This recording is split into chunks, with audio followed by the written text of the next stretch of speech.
আমাদের পানি সব ভাইসা গেছে কই।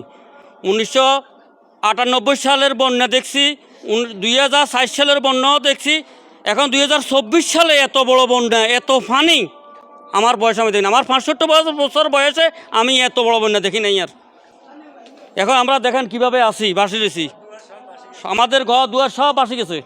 ওই ইন্ডিয়ার পানিও আছে, উজানের পানিও আছে, এইগুলা পানি ঠেলা দিচ্ছে, বৃষ্টির পানিও আছে। আমি বিগত 55 বছর বয়স আমার চলে। এই 55 বছর বয়সের ভিতরে এরকম বৃষ্টি, এরকম পানি আমার লাইফে আর আমি দেখি নাই। টানা ভারী বৃষ্টিতে নোয়াখালী, ফেনী এবং কুমিল্লাতে ব্যাপক ক্ষয়ক্ষতি হয়েছে। বৃষ্টি এত পরিমাণ হয়েছে যা আসলে এলাকাবাসী বা এই অঞ্চলের মানুষ এর আগে কখনো দেখেনি। এমন অভিজ্ঞতাই আমাদেরকে বলছিলেন এখানকার স্থানীয়রা। এবং আরও যদি এই টানা ভারী বৃষ্টি অব্যাহত থাকে তাহলে এর পরিণাম আরও ভয়াবহ হবে বলে তারা আশঙ্কা করছেন।